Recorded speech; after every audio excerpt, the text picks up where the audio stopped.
அனைவருக்கும் வணக்கம். சமீபத்தில் ஒரு 2-3 நாளைக்கு முன்னாடி நான் ஒரு காணொளி வெளியிட்டிருப்பேங்க.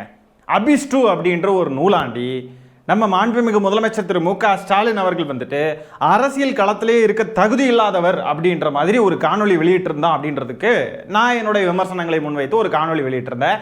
அந்த காணொலியில் அபிஸ்டுன்ற நபருக்கு ரிசர்வேஷன் மேலே தனிப்பட்ட முறையில் ஒரு வன்மம் இருக்குது அப்படின்றதையும் நான் தெரிவிச்சிருப்பேன். அதுக்கு அந்த அபிஸ்டுன்ற நபர் ஏற்கனவே ஒரு காணொலி வெளியிட்டிருப்பாரு. அதை நான் பகிர்ந்து இங்கே பாருங்க, இந்த நபருக்கு வன்மம் இருக்கு, அதன் அடிப்படையில் இந்த நபர் இப்படிலாம் பேசிக்கிட்டு இருக்கார் அப்படின்றதெல்லாம் நான் சொல்லியிருப்பேன். அபிஸ்டு ஒரு நூலாண்டி அப்படின்றதையும் சொல்லியிருப்பேன். அது மட்டும் இல்லாமல் கலைஞர் அவர்கள் வேற உள்ளொதுக்கீடு கொண்டு வந்திருக்காங்க அப்படின்றப்போ நூலாண்டிகளுக்கு அடிப்படையிலேயே திமுக மேல ஒரு வன்மம் இருக்கும் அப்படின்றதெல்லாம் நான் சொல்லியிருப்பேன். இந்த காணொலியை பார்த்துக்கிட்டு அபிஸ்டுவோடைய நெருங்கின வட்டாரத்திலையோ இல்லை இவங்கெல்லாம் ரூட்டு பேரவளுக்கு அடியில் வருவாங்கன்னு நினைக்கிறேன். பிரியாணி மேன் அப்படின்ற ஒரு சேனல், எனக்கு புரியல என்ன அது பிரியாணி மேன், ஏதாவது பிரியாணி கடை போட்டிருக்கானா, இல்லை ஏதாவது பிரியாணி செஞ்சு விற்கிறானா, இல்லை பிரியாணி செய்கிறதுல ஏதாவது ஸ்பெஷலிஸ்டா, இல்லை கல்யாண வீட்டில் பிரியாணி கிண்டுவானா, என்ன எதுன்னு ஒன்றும் தெரியல. பிரியாணி மேன் அப்படின்ற ஒரு சேனல் வச்சிருக்கான் ஒருத்தன். அவன் நம்மளை விமர்சனம் பண்ணியிருக்கான். நூலாண்டியை பற்றி பேசினா இவனுங்களுக்குலாம் ஏன் கோபம் வருது அப்படின்றது புரியல. என்னை அடிக்கிறதுக்கு இந்த அணில் குஞ்சுகள் கூட்டிகிட்டு வரக்கூடிய ஆட்களை பாருங்களேன். அவன் பேசுறத நீங்க பாருங்க, உங்களுக்கே அவன் பேசுறதெல்லாம் பார்த்தா அவ்வளோ சிரிப்பு வரும். நீங்களே பாருங்க. நூலாண்டியா? அவன் நூலுன்னு எங்க சொன்னா? He has the constitutional right and supreme கோர்ட்டும் சொல்லியிருக்கு, சட்டையர் காமெடி மூலியமா கிரிட்டிசிசம் மூலியமா ஒருத்தர் ஒப்பீனியனை சொல்லலாம் அப்படின்ட்டு. அதுதானே அவன் பண்ணான். அவன் ஒப்பீனியனை அவன் அதானே சொன்னான். ஏன் ஒருத்தர் ஒரு மாற்று கருத்து சொல்லக்கூடாதா? அவனுக்குன்னு ஒரு சுயமூலம் இருக்கு, அவனுக்குன்னு ஒரு ஒப்பீனியன் இருக்கு, அதை அவன் வெளிப்படுத்துறான். இதுல என்ன இருக்கு? அதே மாதிரிதான் மாற்று கருத்து வைக்கிறவனுக்கும் நாங்க மாற்று கருத்து வைக்கிறதுக்கும் எங்களுக்கு உரிமை இருக்கு. ஏன் நூல்களை விமர்சனம் பண்ணக்கூடாதா? நூல்னு சொன்னா பத்திக்கிட்டு எரியுதா? நூல்னு தான் சொல்லுவோம். முதலமைச்சர் அவர்கள் அரசியல் களத்திலே இருக்கிறதுக்கு தகுதி இல்லாதவர் அப்படின்னு சொன்னா அதை எவன் சொல்றான்னு பார்த்து அவனுக்கு என்ன பதிலடி கொடுக்க முடியுமோ அதுதான் கொடுக்க முடியும். அதுக்கு நூல்னு சொல்லக்கூடாது, அவனை அப்படி சொல்லக்கூடாது, இப்படி சொல்லக்கூடாதுன்னு சொல்றதுக்கு உங்களுக்கு என்ன உரிமை இருக்கு? நூலாண்டியே நூல்னு சொல்லாம பின்ன எப்படி சொல்றது? நீயே சொல்லு ப்ரோ, பிரியாணி மேன். நீங்க பேசுறதெல்லாம் பார்த்தா ரைஸ் சாப்பிட்ற மாதிரி தெரியல, அதனால தான் சொல்றேன். என்கிட்ட நிறைய ரைஸ் எக்ஸ்ட்ராவா இருக்கு. நான் வேற பாவாடையா 2 kg எனக்கு அனுப்பிச்சிருவாங்க. ஓகேவா? எக்ஸ்ட்ராவா நிறைய ரைஸ் இருக்கு, நீங்க சொல்லுங்க, நான் அனுப்பிச்சு வைக்கிறேன். இவர் ஒரு வீடியோ காட்டினார் இல்லையா, ரிசர்வேஷனை பத்தி பேசுனது. அந்த வீடியோ நான் ஃபுல்லா பார்த்தேன். ஐ திங்க் அந்த வீடியோட பேர் வாட் கர்ணன் டாட் மீன்னு நினைக்கிறேன். அதுல ஒரு பார்ட்ல தான் இது வரும். ஓகேவா? அதுக்கப்புறமா ஒரு விஷயம் சொல்லுவான். அது ரொம்ப அழகா இவர் கட் பண்ணிட்டு காட்டுற பாருங்க, இருங்க. எனக்கு இந்த ரிசர்வேஷன் மேலே ஒரு சின்ன சோகம் இருந்துச்சு. சின்ன சோகம் இருந்துச்சு. நான் 10th 12th படிக்கும் போதெல்லாம் எனக்கு செம காண்டே இருந்துச்சுன்னு நான் சொல்லுவேன். ஏன்னா நான் 1000 மார்க் எடுக்கிறேன், என் பெஞ்சில் பக்கத்தில் இருக்கணும் 1000 மார்க் தான் எடுக்கிறான், அவனுக்கு நல்ல காலேஜ் கிடைக்குது, நல்ல காலேஜ் கிடைக்க மாட்டேங்குது அப்படின்னு எனக்கு பயங்கர கோவம் இருக்கும் அந்த காலத்துலலாம். பட் அது மீறி காலேஜ் வேலை இப்போ இந்த மாதிரி வந்த போதெல்லாம் ரிசர்வேஷன் பற்றி எனக்கு அது யோசிக்கவும் தோணல. பட் டிவியில் ரிசர்வேஷன் சொல்லுவாங்க, பட் அதுக்கு நான் பெருசாக அது இப்போ இவர் சொல்கிறதையெல்லாம் நம்ம பார்த்துக்கிட்டு இருந்தோம்னா இழுத்துக்கிட்டே போகும். நானே சொல்லிடுறேன். அபிஸ்டுன்றவர் என்ன சொல்கிறாப்புல அப்படின்னா, ரிசர்வேஷன் மேலே எனக்கு தனிப்பட்ட முறையில் ஒரு கோபம் இருந்துச்சு எனக்கு முன்னாடி, ஆனால் எனக்கு கர்ணன் படம் பார்த்ததுக்கு பிறகு எனக்கு அந்த கோபம்லாம் தணிஞ்சிருச்சு, இந்த மாதிரி அவர் சொல்கிறாப்புல. சரிங்களா? அதை நான் மறுக்கலை. இந்த பிரியாணி மேனுன்றவன் இந்த அபிஸ்டுன்றவனுடைய வீடியோவை ஃபுல்லாக பார்த்தானா? ஆனால் என் வீடியோவை ஃபுல்லாக பார்த்தானா? என் வீடியோவை ஃபுல்லாக பார்த்துருந்தா அது என்ன பேசியிருக்கேன்றது தெரியும். அவன் வீடியோவை மட்டும் ஃபுல்லாக பார்த்துக்கிட்டு என் வீடியோவை பாதியாக பார்த்துக்கிட்டு ஷார்ட்ஸில் அங்கங்கே இன்ஸ்டாகிராமில் சுற்றிக்கிட்டு இருக்கிறதெல்லாம் பார்த்துக்கிட்டு வன்மத்தை கைக்கிட்டு இருந்தா என்னத்த புரியும்? நான் அந்த வீடியோலேயே தெளிவாக சொல்லியிருப்பேன், இவனுங்களுக்கு ரிசர்வேஷன் மேலே ஒரு வன்மன்றதை நான் நூலாண்டிகளாக பேசிக்காக சொல்லியிருப்பேன். ஏன்னா அபிஸ்டுன்றவரும் நூல் தான். இல்லைன்னு மறுக்க முடியுமா? நீ மறுத்து தான் பாரு. அந்த அடிப்படையில் நான் நூல்னு சொல்லிட்டு அதுக்கு பிறகு நான் தனியாகவே நான் எக்ஸ்பிளைன் பண்ணியிருப்பேன்.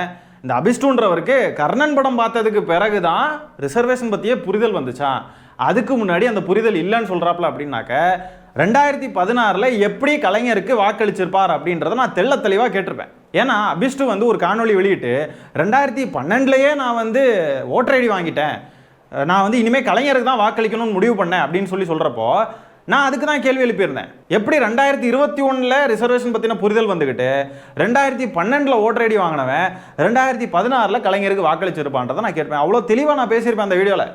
அந்த காணொலியை கொஞ்சம் கூட பார்க்காம அந்த அபிஸ்டுன்றவனுடைய காணொலியை மட்டும் ஃபுல்லாக பார்த்துக்கிட்டு தற்கூரியாட்டம் நின்று என்னைய போட்டு லூசு மாதிரி பேசிக்கிட்டு இருக்கு. இப்போ நம்ம அந்த நிஷ்வின் அப்படின்றவருடைய வீடியோவை திருப்பி பார்ப்போம். சரியா?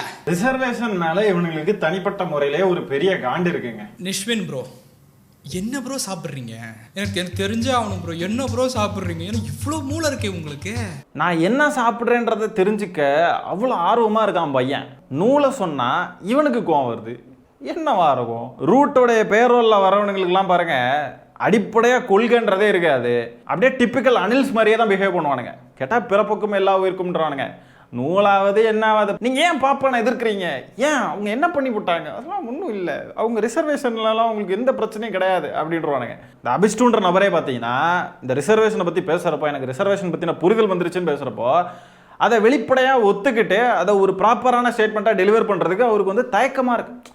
அது எனக்கு ரிசர்வேஷன் பற்றி எனக்கு புரிதல் வந்துச்சு. கர்ணன் படம் பார்த்ததுக்கு பிறகு தான் புரிஞ்சுது.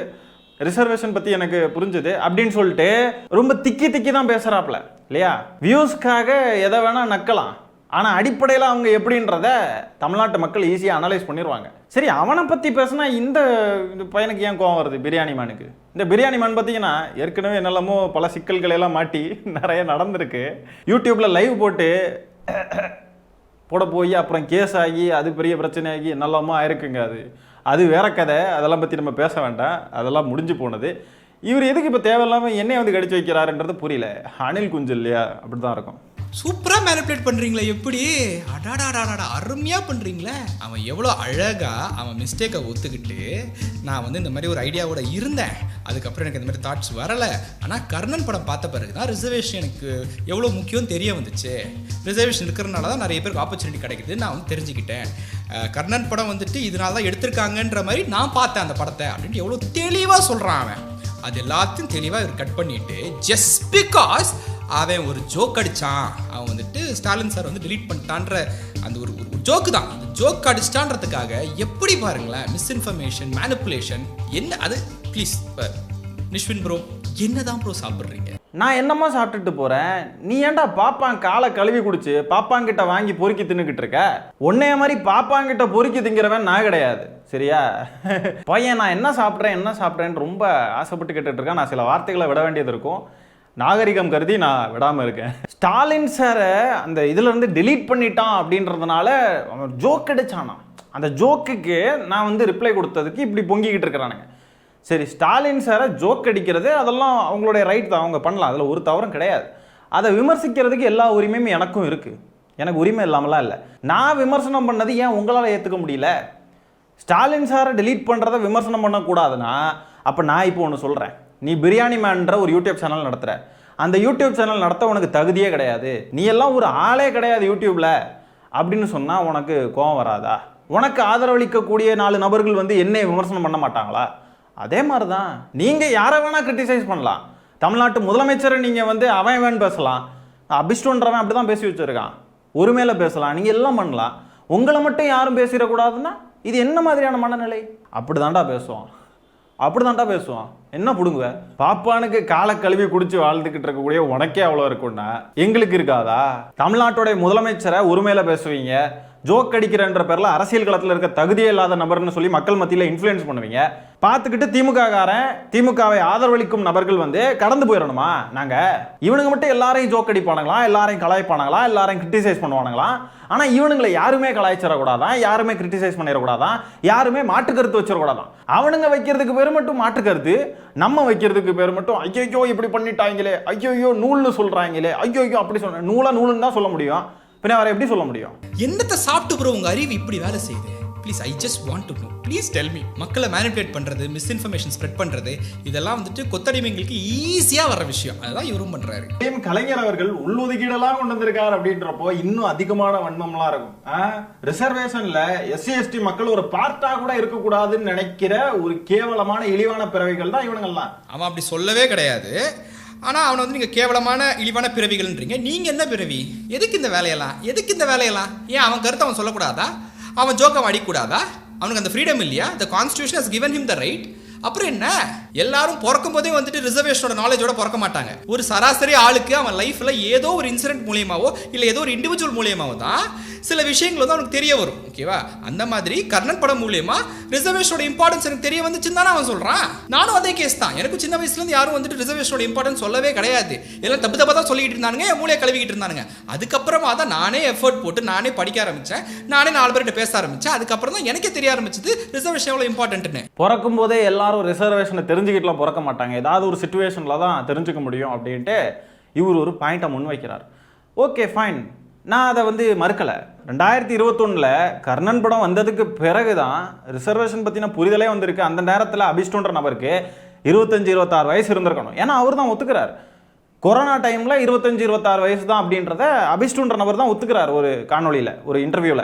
அப்போ 26 வயசு ஆகிறப்போ தான் ஒருத்தனுக்கு ரிசர்வேஷன் பற்றின புரிதலே வந்திருக்குன்னு சொன்னால், இப்போ அந்த நபருக்கு நம்ம ஒரு 30-31 வயசு இருக்குமா? இந்த வயசில் தமிழ்நாட்டுடைய முதலமைச்சர், மக்களால் தேர்ந்தெடுக்கப்பட்டு வாக்களிக்கப்பட்டு முதலமைச்சராக இருக்கக்கூடியவரை உரிமையில் பேசிக்கிட்டு இருந்தா அது என்ன சும்மா விட்டுக்கிட்டு இருக்கணும்னு சொல்றியா? அப்போ இந்த அபிஷ்டுன்றவனுடைய வயசை டபுள் ஆக்குனா அதுதான் நம்ம மாண்புமிகு முதலமைச்சர் திரு மு க ஸ்டாலின் அவர்களுடைய அரசியல் அனுபவம் மட்டும். அவருடைய வயசு கூட கிடையாது, அவருடைய அரசியல் அனுபவம் மட்டுமே இவனுடைய வயசு டபுள் த டைம்ஸாக நம்ம போட்டு பார்த்தா தான் வருமே. அப்படிப்பட்ட நீண்ட நெடிய அரசியல் அனுபவம் இருக்கக்கூடிய முதலமைச்சர் அவர்களை, தமிழ்நாட்டு முதலமைச்சர் அவர்களை அரசியல் களத்தில் இருக்க தகுதி இல்லாதவர் அப்படின்னு சொல்லி நீங்கள் கலாய்ச்சிக்கிட்டு இருந்தீங்கன்னா நாங்கள் மட்டும் பார்த்துக்கிட்டு அப்படியே கடந்து போகணுமா? ஏன் கடந்து போகணும்? ஏன் நாங்கள் கிண்டல் அடிக்கக்கூடாதா? ஏன் நாங்கள் கேள்வி கேட்கக்கூடாதா? நாங்கள் நக்கல் அடிக்கக்கூடாதா? எங்களுடைய கருத்தை நாங்கள் சொல்லக்கூடாதா? பார்ப்பனியத்துக்கு எதிரான அரசியல் தான் எங்களோடது, அந்த அரசியலை நாங்கள் பேசதாண்டா செய்வோம். உங்களுக்கு ஏண்டா குத்துது குடையுது? நாங்கள் அப்படி தாண்டா பேசுவோம். இல்லை, just to prove a point. எனக்கு அதுதான் வந்துட்டு பொறுத்துக்க முடியல. Just to prove a bloody point. என்னென்ன மாதிரிலாம் பண்ணுறானுங்க பாருங்களேன். சர்வாதிகாரம்னு ஒன்று இருந்தால் அதுக்கு எதிராக கருத்துக்கள் வரதான் செய்யும். அந்த கருத்துக்கள் வந்துட்டு நீங்கள் அப்ரூவ் பண்ண ஃபார்மேட்டில் தான் இருக்கணும்னு அவசியம் கிடையாது, எப்படி வேணா இருக்கலான்ட்டு சுப்ரீம் கோர்ட்டே சொல்லியிருக்கு. என்னங்க சும்மா கான்ஸ்டிடியூஷன் சுப்ரீம் கோர்ட்னு எடுத்துக்கிட்டு இருக்கா? நாங்கள் மட்டும் கான்ஸ்டிடியூஷனை ஃபாலோ பண்ணாமல் நாங்கள் மீறியா செயல்பட்டுக்கிட்டு இருக்கோம்? Just to prove a bloody point அப்படின்லாம் பேசின உடனே நீங்கள்லாம் இன்டலெக்சுவல்ஸா? சர்வாதிகாரமாமே. எது சர்வாதிகாரம்? சர்வாதிகாரத்தனமா என்ன நடந்துச்சு? நீ கேஸ் வாங்கின, நீ பண்ண தவறுக்கு நீ கேஸ் வாங்கி கொஞ்சம் உனக்கு நல்லா வச்சு செஞ்சாங்க. அதுக்கு யார் என்ன பண்ண முடியும்? நீ பண்ண தவறுக்கு வாங்குறப்ப அதுக்கு யாரும் எதுவும் பண்ண முடியாது, புரியுதா? நான் தவறு பண்ணாலும் என்னையும் வந்து சட்டம் தண்டிக்க தான் செய்யும். ஆகவே நீ பண்ணுற தவறுக்கு நீ அனுபவிச்சிருக்க, அதுக்கு யாரும் எதுவும் பண்ண முடியாது. அது சர்வாதிகாரம்னு சொல்லிலாம் லேபிள் பண்ணோன்னா அது வேலைக்கு ஆகாது. சர்வாதிகார ஆட்சினா என்னென்ன சர்வாதிகாரம் நடந்திருக்கு? தூத்துக்குடியில் துப்பாக்கி சூடு நடந்த மாதிரி நடந்துச்சா? இப்போ சமீபத்தில் தீர்ப்பு வந்துச்சு ஜெயராஜ் வென்னிக்ஸ் வழக்கு, அந்த மாதிரி ஏதாவது சம்பவம் நடந்துச்சா? இல்லை, என்ன சர்வாதிகாரம்ன்றதை லிஸ்ட்டு போடு. அப்படி சர்வாதிகாரமான விஷயங்கள் ஏதாவது நடந்திருக்குன்னு சொன்னால் அதுக்கு இந்த அரசு என்னென்ன நடவடிக்கைகள் எடுத்திருக்குன்றத அதையும் சேர்த்து சொல்லு. அதையும் பார்ப்போம், என்னன்னு பார்ப்போம், அதை பற்றி பேசுவோம், வா அரசியல் பேசுவோம். அதை விட்டுட்டு அடிச்சுட்டான்னு ஏன் அழுவுற? பொலிட்டிக்கல் ஒப்பீனியன் நீங்கள் தெரிவிக்கிறீங்கன்னு சொன்னால் அதுக்கு எதிரான ஒப்பீனியன் எங்கே இருந்தாவது வரதான் செய்யும். அதுவும் ஆளுங்கட்சியை, முதலமைச்சரை நீங்கள் பேசுகிறப்போ அதுக்கான அவுட்ரேஜை நீங்கள் ஃபேஸ் பண்ணி தான் ஆகணும். சர்வாதிகார எண்ணமும் சிந்தனையும் செயலும் நீங்கள் தான் செஞ்சுக்கிட்டு இருக்கீங்க. நீங்கள் மட்டும் யாரை வேணா என்ன வேணா பேசுவீங்க, ஜோக் அடிக்கிறன்ற பேரில் நீங்கள் வந்து கண்டபடிக்கு பேசுவீங்க. ஆனால் யாரும் உங்களை வந்து எந்த கேள்வியும் கேட்டக்கூடாது, உங்களை யாரும் ஜோக் அடிச்சிடக்கூடாது, உங்களுக்கு எதிரான கருத்துக்களை சொல்லிடக்கூடாதுன்னா இது என்ன மாதிரியான எண்ணம்? இதுதான் சர்வாதிகாரம். சர்வாதிகார ஆட்சி நடந்தாங்க, அதுக்கு எதிரான குரல்கள் ஒழிக்கும் அப்படின்ற மாதிரி என்னமோ புரட்சி பிடுங்குற மாதிரி பேசிக்கிட்டு இருக்கான். என்ன சர்வாதிகாரம்? அதை லிஸ்ட் பண்ணுவா, பேசுவா. சாட்டையரா இருக்கலாம், காமெடியா இருக்கலாம், ஸ்டாண்டப்பா இருக்கலாம், எப்படி வேணா இருக்கலாம். You have to accept it. வந்துட்டானுங்க யூடியூபர்ஸ் சொல்லியறதுக்கு. போய் வேற வேலை இருந்தா பாருங்கடா. லிட்ரலி அழுகுறான். ஒருத்தவங்க கிரிட்டிசைஸ் பண்றதை ஏத்துக்க முடியாம அழுதுகிட்டு இருக்கான், அவ்வளவுதான். அவன் என்னையே சொல்றான் கிரிட்டிசைஸ் பண்றதை ஏத்துக்க முடியலன்னு. நாங்க எப்படி நீங்க கிரிட்டிசைஸ் பண்றதை ஏத்துக்கணும்னு நினைக்கிறீங்களோ அதே மாதிரி நாங்க கிரிட்டிசைஸ் பண்றதை நீங்க ஏத்துக்கிட்டு தான் ஆகணும், வேற வழியே கிடையாது. அப்படி கிரிட்டிசைஸ் பண்ணா நீ என்னதான் பண்ணுவேன்னா மிரட்டுறியா, மிரட்டி பாக்குறியா? இவன் போட்டிருக்கிற காணொலியே இன்னமும் என்னை மிரட்டி பார்க்கும் விதமா இருக்கு இல்லையாங்க? அப்படிதானே இருக்கு. மிரட்டி பாக்குறியா? சரி, இதெல்லாம் விடுங்க, இதெல்லாம் சில்றீங்க. இதுக்கு பிறகுதான் அவன் பேசியிருக்கிற மெயினான விஷயமே இருக்கு. ஏன் ஒரு அணில் குஞ்சு இல்லையா, அணில் குஞ்சு எப்படி பேசுவான்றதை பார்க்கணும் இல்லையா? பாருங்க வாங்க கைஸ். இது வந்துட்டு எனக்கு I'm bloody super tired of all this. ஒரு ஜோக் அடிக்க முடியல, ஒரு கிரிட்டிசிசம் வைக்க முடியல, ஒரு கமெண்ட் பாஸ் பண்ண முடியல. எனிவேஸ், இந்த வீடியோ உங்களுக்கு பிடிச்சிருக்கும்னு நம்புறேன். நான் இவ்வளோ தைரியமாக வீடியோ போடுறதுனாலே உங்களுக்கு தெரிஞ்சிருக்கும் எலெக்ஷன்ஸ் கிட்ட வந்துருச்சு, அதனால தான் அப்படின்ட்டு. எலெக்ஷன்ஸ் கிட்ட வந்ததுனால இவர் தைரியமாக வீடியோ போடுறாரா? தைரியமாக வீடியோ போட்டு என்ன பிடுங்குறீங்க, என்ன பிடுங்கிடுவீங்க? ரிசல்ட் வர்ற அன்னைக்கு எல்லாம் இழுத்து போத்திக்கிட்டு கிடந்து ஒப்பரை வச்சு அள போகிறானுங்க. ஒரு ஜோக் அடிக்க முடியல, ஒரு வீடியோ போட முடியல, ஒன்றும் பண்ண முடியல. I am tired of all this. என்னடா நீங்கள் தாண்டா எதையுமே ஏற்றுக்கிற மனப்பக்குவம் இல்லாமல் தற்குறிகளாட்டம் இருக்கீங்க, தற்குறி பயல்களா. எவனுமே உங்களுக்கு எதிராக பேசக்கூடாதுன்னா அப்புறம் என்ன மைத்துக்கு யூடியூப் சேனல் நடத்திக்கிட்டு இருக்கேன்? இழுத்து மூடிட்டு போ. பொலிட்டிக்ஸ் பேச போகிறோன்னு வந்தீங்கன்னு சொன்னாக்க இன்னும் அதிகமாக தான் அவுட்ரேஜ் இருக்கும். இதெல்லாம் ஏற்றுக்கிற மனப்பக்கம் இல்லைன்னா பேசாத. பேசுவேன்னு சொன்னால் அப்படி தான்டா அவுட்ரேஜ் இருக்கும். எதிர்த்து பேச தாண்டா செய்வாங்க. பொலிட்டிக்கலி எதிர்கொள்ள வேண்டியது தாண்டா இருக்கும் எல்லாத்தையுமே. ஏன் இப்படிலாம் பேசுறீங்க? அப்படி என்ன நாங்கள் பண்ணிட்டோம்? இதெல்லாம் பேசக்கூடாது, அப்படி பேசக்கூடாது, இப்படி பேசக்கூடாது. மிரட்டி பார்க்குறியா நீ? மிரட்டி பார்க்குறேன்னா வா, நீ களத்தில் வந்து மிரட்டினே வா. சும்மா இந்த ஆன்லைனில் அங்கிட்டு இங்கிட்டு சவுடால் விட்டுக்கிட்டு இருக்கிற இந்த கதையெல்லாம் இருக்கக்கூடாது. மிரட்டி பார்க்குறேன்னா வா, களத்தில் வந்து என்ன பண்ணணுமோ அதை பண்ணிக்கோ, வா பார்ப்போம். சும்மா நைய நசர் இது அது விட்டு வாங்க. அடுத்தது வந்து அவன் இன்னும் பேச போகிறான். அதுதான் ஹைலைட்டு. உங்களுக்கு யாருக்கு ஓட்டு போடணும்னு தோணுதோ போடுங்க. But if you ask me, I would say எந்த கட்சியில் இருக்கிற கேண்டிடேட்ஸ் மேலே வந்து கேஸ் இல்லையோ, எந்த கட்சியில் இருக்கிற கேண்டிடேட்ஸ் மேலே வந்துட்டு பிளாக் மார்க்ஸ் இல்லையோ, எந்த கட்சியில் இருக்கிற கேண்டிடேட்ஸ் வந்துட்டு ஊழல் பண்ணாதவங்க, ஆர் நிறைய படித்தவங்க, ஆர் நிறைய மக்களுக்கு வந்துட்டு அரசியலில் இல்லாத போதும் உதவி பண்ணவங்க அப்படின்ட்டு உங்களுக்கு தெரியுதோ அவங்களுக்கு நீங்கள் ஓட்டு போடுங்க. சரியா? என்னோட சஜஷன். ஓகேவா? ஏன்னா நான் அந்த மாதிரி தான் வந்துட்டு சூஸ் பண்ணி வச்சுருக்கேன். யா, ஸோ நான் அப்படி பண்ணுறேன். இந்த ஐடியா வந்து உங்களுக்கு பாசிட்டிவாக பட்டுதுன்னா யூ கேன் எடுத்துக்கோங்க, பிரச்சனை இல்லை. ஐயோ, இப்போ சொன்னதுலேயே உங்களுக்கு புரிஞ்சிருச்சா இவனுடைய அரசியல் அறிவு எந்த லட்சணத்தில் இருக்குன்றதை நீங்களே கெஸ் பண்ணியிருப்பீங்கல்ல. பின்னாடி பேக்ரவுண்டில் டேன் டேன் டா டேன் தாவேக்கா பாட்டு ஓடுது. தமிழங்கொடி தலைவங்கொடி ஜர்மக்கொடி அந்த பாட்டு ஓடிக்கிட்டு இருக்கு பிஜிஎம். இதை வச்சே கண்டுபிடிச்சிருப்பீங்க அவன் தாவேக்காவுக்கு ஓட்டு போடுறத தான் அவன் வந்து சஜஸ்ட் பண்ணுறான் மக்கள்கிட்ட. அதுக்கு அவன் என்னெல்லாம் சொல்கிறான் பாருங்கள். எந்த கட்சியில் இருக்கிற வேட்பாளர்கள் மேலே கேஸ் இல்லையோ தாவேக்கா காரணங்க மேலே கேஸே கிடையாது. விஜய் மேலேயே இப்போ வேட்புமனு தாக்கல் பண்ணியிருக்கிறதுல 2 வழக்கு இருக்குது. பெரம்பூரில் தாக்கல் பண்ணியிருக்கிற வேட்புமனுவில் 2 வழக்கு இருக்குடா. அரசியலே தெரியாதாரா நீங்களா உங்களுக்குலாம்? அடுத்ததா சந்திரகாண்டிபன் அப்படின்ற ஒரு வேட்பாளர். அந்த நபர் மேலே எத்தனை வழக்கு இருக்குது தெரியுமா? 10 நாளைக்கு முன்னாடி தான் ஜெயிலிருந்து வெளியே வந்தான் கஞ்சா கேஸில். அவனுக்கு வேட்பாளர் சீட்டு டிவிக்கேல. அடுத்ததாக பூந்தமல்லி தாவேக்கா வேட்பாளர் வந்து சில்மசத்தில் ஈடுபட்டார், பாலியல் சீண்டலில் ஈடுபட்டார்னு சொல்லி ஒரு பெண்மணி அன்னைக்கு தான் சமீபத்தில் வந்து குற்றச்சாட்டை வச்சு அவங்க போலீஸ் ஸ்டேஷனில் கம்ப்ளைண்ட் கொடுக்குறாங்க. இன்னொரு பெரிய லிஸ்ட்டே இருக்குது. அங்கே ஒரு லெஃப்ட் பாண்டின்னு ஒருத்தர் இருக்கான். அவன் மேலெல்லாம் ஏகப்பட்ட வழக்கு இருக்குது. அடுத்தது ரொம்ப படித்தவங்க எந்த கட்சியில் இருக்காங்களோ அவங்களுக்கு வாக்களிங்க அப்படின்றான். விஜயே ஒரு பட்டதாரி கிடையாது, விஜய்கிட்டே டிகிரி கிடையாது. அடுத்தது ஒரு ஜோசியக்காரி ஒருத்தவங்க நிற்கிறாங்க. கேன்சரை சரி பண்ணணும்னா ஜோசியம் பார்த்து சரி பண்ணிடலாம் அப்படின்னு சொல்கிறவங்க.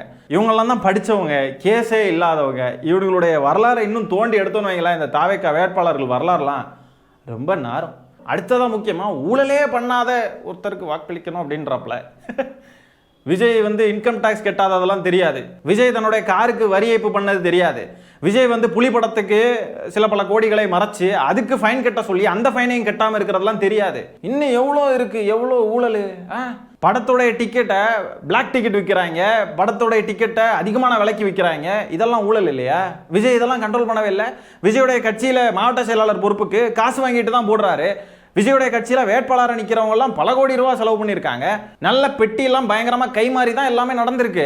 இப்போ தாவேக்காவுடைய அருண்ராஜ் வந்து மக்களுக்கு இந்த சில்வர் தட்டு, பூஸ்ட்டு, ஹார்லிக்ஸ் எல்லாம் கொடுத்துக்கிட்டு இருந்தாரு. அதெல்லாம் தெரியாதா? அவ்வளோ ஊழல் எடுத்து சொல்லிக்கிட்டே போயிட்டு இருக்கலாம். இந்த ஒரு வீடியோ பத்தாது அப்படின்னா எதுவுமே தெரியல. அடிப்படையாகவே அரசியலுக்குள்ளே என்ன நடக்குது, எவன் என்னென்ன பண்ணிக்கிட்டு இருக்கானே ஒன்றும் தெரியல. நீ எனக்கு வீடியோ போட்டு என்னை வம்புக்கு இழுத்துக்கிட்டு இருக்க. எனக்கு ஒரு ரிப்ளை வீடியோ போடுறா பார்ப்போம். உனக்கு திராணி இருந்தால் நீ இப்போ ரிப்ளை வீடியோ போடு, நான் அடுத்தது என்னன்றதை நான் பார்த்துக்கிறேன். தாவேக்கா ஊழல் இல்லாத கட்சியா, படித்தவங்க நிறைஞ்ச கட்சியா, யாரு மேலேயுமே வழக்கு இல்லையா? நீங்கள்லாம் நார்மலாக யூடியூபர்ஸ்னு சொன்னால் யூடியூப் கண்டென்ட்டு வேறு ஏதாவது பண்ணிக்கிட்டு இருக்கீங்க, அங்கே போனீங்க வந்து அதை மட்டும் பார்த்துக்கிட்டு அந்த வேலையை பார்த்துட்டு போயிருங்க. மக்கள் உங்களை ஆதரிப்பாங்க. ஆனால் அரசியல்னு சொல்லி பேச ஆரம்பிச்சிங்கன்னா யாரும் உங்களை ஆதரிக்க மாட்டாங்க. அரசியல் கருத்துக்கள் சொல்ல ஆரம்பிச்சிங்கன்னா நீங்கள் வந்து ஒரு சாக்கடைன்றதை நீங்களே வந்து எக்ஸ்போஸ் பண்ணிப்பீங்க. அரசியல் பக்கம் நீங்கள் தலையிடாமல் இருக்கிறது வரைக்கும் என்னமோ உங்களுக்கு ஏதோ சப்ஸ்கிரைபர்ஸ், வியூஸ் எல்லாம் நல்லா வந்துகிட்டு இருக்கும். அரசியல் பேச ஆரம்பிச்சிங்கன்னு சொன்னாக்க அது அப்படியே வந்து டோட்டலாக காணாமல் போயிடும். நீ இன்னும் ஒரு 10 வீடியோ போட, அப்போ உனக்கு ரியாலிட்டி என்னன்றது புரிய ஆரம்பிச்சிடும். அரசியல் கண்டென்ட்டே முழு நேரமாக பண்ணிக்கிட்டு இருக்கக்கூடிய என்கிட்ட வந்து நீ மோதிக்கிட்டு இருக்கிற. இந்த அல்ற சில்லறைங்களுக்கெல்லாம் பதில் சொல்லணும்னு அவசியம் இல்லை தான். இருந்தாலும் இவன் ஒரு அணில் குஞ்சு அப்படின்றத நான் ஐடென்டிஃபை பண்ணதுனால இதை இழுத்து கொண்டு வந்து இவனுங்களுடைய அறிவு எந்த லட்சணத்தில் இருக்குன்றதை நம்ம காட்டி தானே ஆகணும். அதனால தான் இந்த காணொலியை நான் மேக் பண்ணியிருக்கேன். இந்த காணொலியை நான் இத்துடன் நிறைவு செய்து கொள்கிறேன். நன்றி, வணக்கம்.